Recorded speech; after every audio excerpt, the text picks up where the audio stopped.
What's going on, guys? This is Paul Whitehorn with Dent Repair USA, and today we're talking about auto body materials and how it affects paintless dent repair and ultimately the cost of the repair. So what kinds of metals do you have on your vehicle? Now, there are actually three primary categories. Number one is steel, number two is aluminum, and number three is high strength steel. But before we get into that, let's look at four other factors that affect all of these types of metals. Number one, tensile strength. Number two, ductility. Number three, gauge. And number four, how that metal was formed. Number one, tensile strength, which is essentially the measure of force per unit defined as 1 Newton per square meter. This is the pounds of force per square inch, or PSI, which you might recognize, from your tire pressure. So essentially, the tensile strength is how much force do I have to apply onto that metal in order to make it move, in order to make that repair happen. So that's number one. Number two is ductility and malleability. Ductility is essentially a metal's ability to be stretched into a thin wire, becoming weaker or more brittle in the process.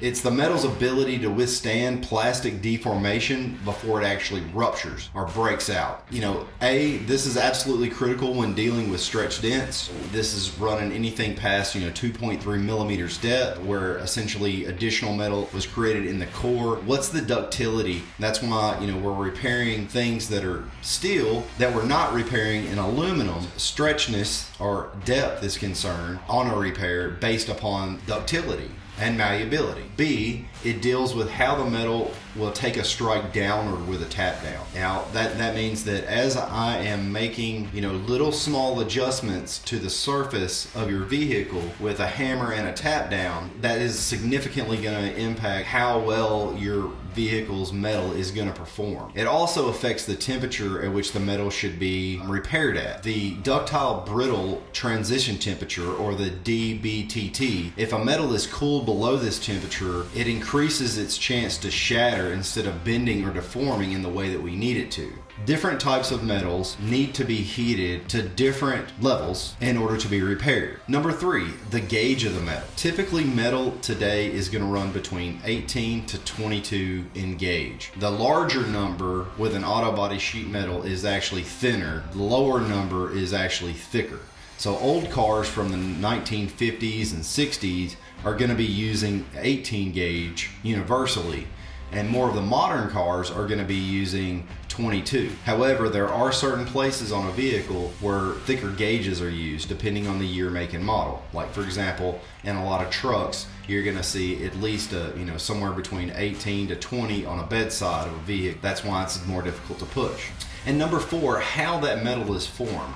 We're really only going to cover two primaries, and that's hot rolled steel versus cold rolled steel. Hot rolled is far denser and much harder to push with a lower ductile rating, and the cold rolled is far easier to manipulate, irregardless of the same exact metal and gauge thickness. Okay, now let's get into the types of metals. Number one is steel. Typically, it's cheaper to work because of its great ductility, regardless of the gauge. However, we typically charge a little bit more for the thicker gauges, but for the most part, these prices are relatively similar. Now, steel is an iron alloy, and almost all iron by weight has small amounts of carbon and other materials in it. Now, the way the carbon is managed during the production of steel is also key to its properties. Number two, aluminum. Aluminum typically costs between 20 to 50% more depending on the gauge and how it was formed. Aluminum is less ductile than steel. Furthermore, thicker gauges compound this problem further by producing an uneven, or what I like to call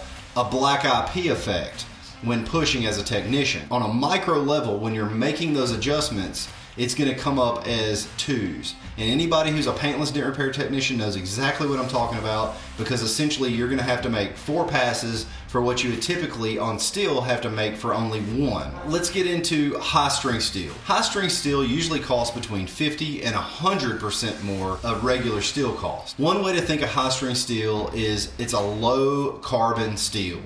In conventional steel, the carbon content is about 1.4%. In high strength steel, it's about 1/6 of that amount. Typically, this is going to be thicker in gauge which makes pushing far more difficult. For example, on this bedside that I did actually today as I'm doing this vlog, it has HHS steel, high strength steel, and its gauge thickness is 18, which is much higher than the 22 on the flare. Regardless of that, simply understanding the tensile strength, ductility, and gauge helped me determine what temperature I needed to heat this panel and how I needed to perform this repair, which we were still very successful at it. If you would like to learn more about this subject, please read Materials for Auto Bodies by Davies. This has been an amazing read. It is a textbook, thrilling to read.